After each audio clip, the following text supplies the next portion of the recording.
सासू बोले निस दिन बोलिया ननद ताना मारेली हो।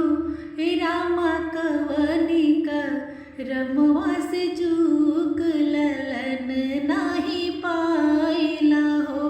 हे रामा कवनी का रमवा से चूक ललन नाही पाइला हो।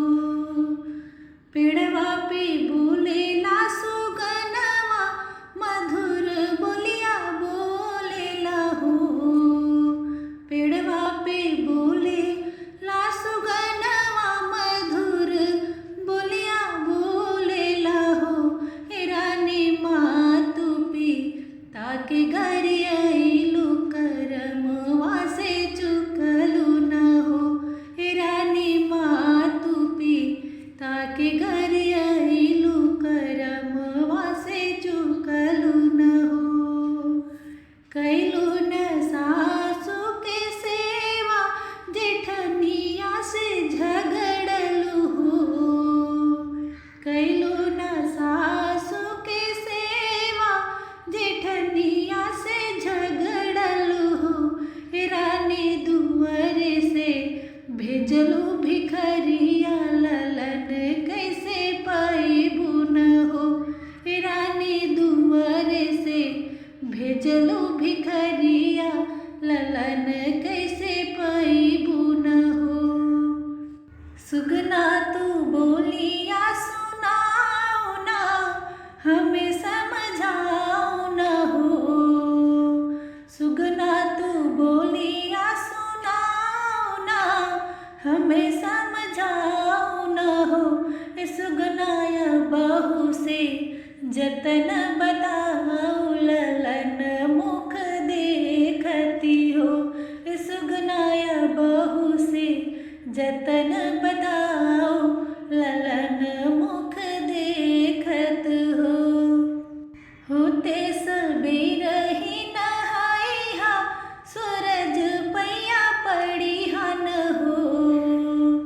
होते सबेर ही नहाइहा सूरज पैया पड़ी हन हो। हे रानी भूखे को भोजन करइहा ललन सुख पाइबू न हो। हे रानी भूखे को भोजन करइहा ललन सुख पाइबू न हो। नित करिहा सासू के सेवा जेठनिया हंसी बोलिहा न हो। नित करिहा सासू के सेवा जेठनिया हंसी बोलिहा न हो। रानी मातु ताके करिहा आदर ललन मुख देखबू न हो।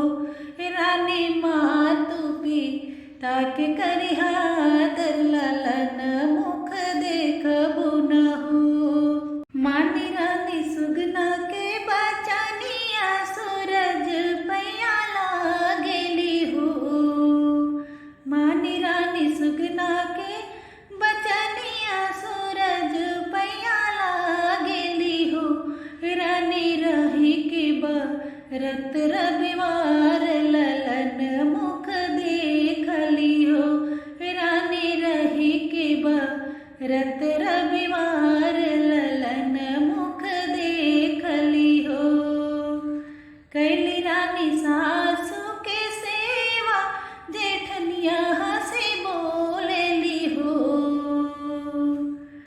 कैली रानी सासू के सेवा जेठनिया हंसी बोलेली हो।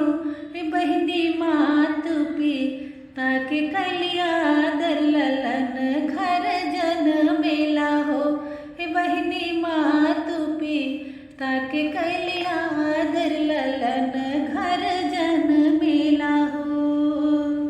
प्रेम से बाजेला बधैया घर में उठे मंगल हो।